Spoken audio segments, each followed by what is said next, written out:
final round. The final round, we take it into some WWE action. I figured Rob would like this graphic at hand right here as we have everybody here. WWE talent will deliver at SummerSlam and keep the momentum going forward. I'm in, I guess. You know, this topic really isn't in or out. This topic is really just, you know, I call this the rant topic, right? WWE has been doing some great things lately. I have some theories about where they should go into the future. But you know something, folks? When people talk about Bianca Belair's title run being stale, no. She defended the title when she did, and she had great opponents. Drew, can I get you on the screen, sir? Uh-oh, I'm coming on back to the east side. What great match has Rhea Ripley had as champion? With who? Rhea Ripley as champion? Yeah. What great match she had? I don't recall because they seem more like squash matches. Yeah, I mean, she did beat Natalya, but as we all saw, that was forced after she destroyed her in Saudi Arabia. It's now being reported, ladies and gentlemen, that Rhea Ripley and Raquel Rodriguez will not be wrestling at SummerSlam. They're going to push it to Payback in Pittsburgh, Pennsylvania. Ladies and gentlemen, this is one of the things that really bothers me, right? Because, but one thing I will say, Drew, is thank God they didn't put Liv Morgan in the match. And let's just hope we don't get a Liv Morgan and Rhea Ripley match. Because who really believes that Liv Morgan can be in a ring with Rhea Ripley? Who really believes that? Who? I don't believe it. Do you believe it? I don't believe it. Let me say this, though, about the SummerSlam. Other than that, I think it will deliver.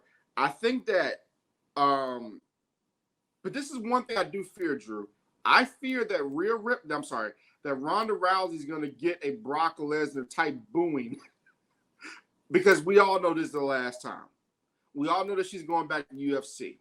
So it's going to be MMA rules. Are they really going to put over Ronda Rousey to make her look good going back to her UFC? Going back to UFC because, you know, WWE and UFC have the contract together. They're in bed with each other. So we'll see how it goes. I don't think it's a smart move for Ronda to go back to UFC because of how she exited last time. It's been many years since she's competed. I don't think, listen, man, when it comes to intelligence, I don't think Ronda, never mind. I'm sorry. God forgive me. Look, when I watch some of her promos, I'm going to tell you what it is, bitch. Like, I'm like, is she a little off sometimes? But anyway, it's all good.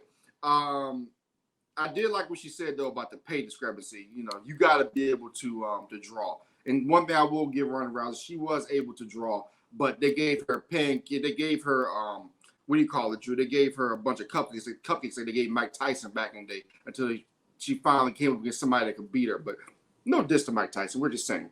But overall, Drew, besides my two problems with those two cards, and their women cards, which should tell you everything. Oh, I forgot. They decided to put Asuka and Charlotte and Bianca in a match. Instead of just giving us who, Drew? Charlotte and Bianca.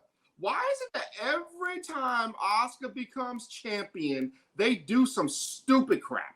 Like, do they not know what to do with her? Do they not know? She needs to go back to New Japan. Or you know what I like to see? I like to see Asuka go to Impact and just face Naomi for next year for the Impact Knockouts title. Let's do that or something. Because they don't know what to do with that great talent, man. Other than that, and again, folks, that's the 3 women's cards. And that should show you everything you need to know about the women and how they need to improve it. Other than that, Drew, I'm a big fan of the card. You already know my favorite match is Roman Reigns, Jey Uso. What's going to happen in that match? We don't know. What's going to be the ramifications? We don't know.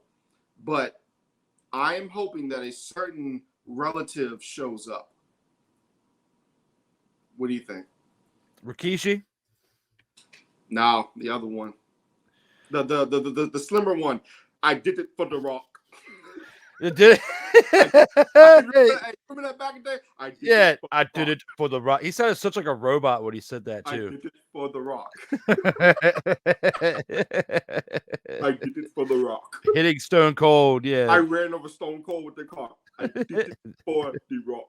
But like I said, Drew, it's gonna be an interesting card. And I think my favorite match, and people may disagree with me here, my favorite match on the card, and I think that, Drew, this is an important match. This could be one of the most important matches since 91, 92 because of what it involves. And that's the Intercontinental Heavyweight title. The U.S. title was so big under Bobby Lashley. It's kind of lost its meat and potatoes with Austin Theory. Sorry, Austin. Ever since you beat John Cena, things have kind of gone down for you a little bit. You think things have gone up, but they've gone down. That Drew McIntyre and Gunther match is going to be a classic. In fact, I'm calling it right now. It will be the best match on the card. That match will bring back the Intercontinental title for all of its glory. So for me, Drew, I think that match alone makes this pay-per-view great and keeps the momentum going. And you have people that want to fight for the Intercontinental title because you have all that talent on Raw. That's my match of the night. You know, I'm a huge Roman Reigns fan with my videos, my sayings, and everything. But that Drew McIntyre and Gunther match is the match of the night, no doubt about it. If that match doesn't deliver, Drew, the rest of the card is going to have an issue. And you got a good point there. And, you bring up several good points with that. And for this one, I got to agree with you on this as well. So when it comes to my take here, and Rob throws a lot of great points, and I think everybody is excited for that main event when it comes to SummerSlam in this year. I mean, Jey Uso, Roman Reigns, the whole tribal war right there. I mean, it's going combat. I know, but it's going to be a war in there. And it is a great time now with the whole Writer Guild strike and everything that we have The Rock make an appearance at SummerSlam and build to something potentially culminating next year at WrestleMania. Because just like they did with John Cena, and they would have just as much time, it seems like, to build a good program between who is the legitimate tribal chief of the entire NOYE family. You have to give it to potentially this being the moment, because who else do they have to really put up against Roman? And as much time off as he takes, it would make sense to go ahead and start planting the seeds for what could happen next season during WrestleMania season. Jey Uso is definitely a main event talent, which is what built up in the Bloodline. And we've got some good matches within the card as well, not just to speak about the Bloodline, but just announced this past week on SmackDown, kind of like the Andre the Giant Battle Royal. This time we're going to have the Slim Jim Battle Royal when it comes. We're going to have the mother Slim Jim Battle Royal. So you're excited for snapping at SummerSlam. And when it became famous, snapping into a Slim Jim and Randy Savage was around SummerSlam time. I believe it was 92. So we're a little over 20 years from the conception of snap into a Slim Jim. And that's SummerSlam. Oh, yeah, as Rob just said. So on top of that, like he mentioned earlier, but the Ronda Rousey Shayna Baszler match will more than likely be used to elevate Shayna Baszler a little bit if they write that match right. The one match that there is some hype on, but I'm not that excited about is Logan Paul and Ricochet. I'm just tired of seeing Logan Paul at this point. Like he's just annoying me with the whole Prime energy drink and all that stuff and seeing him on TV. And Ricochet, they haven't utilized him right in many aspects of his WWE run. And they're doing okay with them now, but I feel like it's a little too late, Rob. I feel it's a little too late when it comes to Ricochet. I agree. Yeah, and then you got Cody Rhodes and Brock Lesnar, which this better be the end. This better be the end when it comes to this quote-unquote rival that's been going on. You see Brock Lesnar strutting around, beats the you-know-what out of Cody, then he leaves. Then Cody has enough time to heal up just for him to come in and whoop his ass again. Okay? So I'm tired of seeing it. Stop doing it. Stop flirting with Cody when it comes to pushing him or not. It is time to push him and give him some type of title run. And the only way that's going to happen, the best way it can happen, is if he takes the title off of Roman Reigns. So then going up the card again, after that, like Robin mentioned, with the Intercontinental Championship match, Gunther and Drew McIntyre, okay? That right there is going to tell if Drew McIntyre can help elevate him even more than what Gunther's already elevated to, if he can elevate Gunther up to where he can put him into the running for potentially challenging for the World Heavyweight Championship on Raw, or potentially being someone else to be fed to Roman Reigns to help build him up there too. It's going to be a good question mark around that match with watching that Intercontinental Championship match. Then you've got Seth Rollins and Finn Balor. Now, Seth Rollins is dealing with recent injuries and stuff, and he's been injury prone in the past. And there is nothing really big going on with this big Marvel movie right now, or at least he doesn't really have to promote it as much because we're not going to see it until next year. So we still have time with Seth Rollins to potentially still be very active like he has been as the workhorse champion over there on Raw. Will his injury be big enough for him to drop the belt to Judgment Day alumni, or not alumni, but Judgment Day member Finn Balor, and then they have that whole squabble between him and Damian Priest with the Money in the Bank?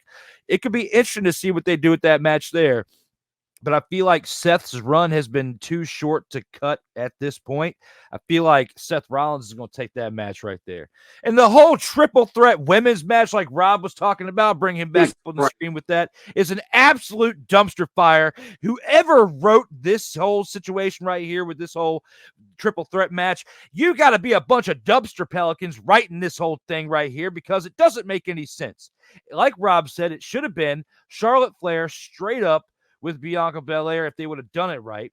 But we don't have that situation because you put the strap on Asuka, and now we've got this situation going into SummerSlam. But the biggest match of the whole entire card, yes, is Tribal Combat. But the way things are going, I'm in on this whole WWE will deliver for the, for the talent will deliver for this show. They will. But the writers in certain elements to this card, as Rob and I brought up, are letting us as the fans or the critics down, because there's certain things within this that I just brought up and Rob just brought up that we really don't want to see within this show. Sertoba Media, where the struggle is real to be awesome.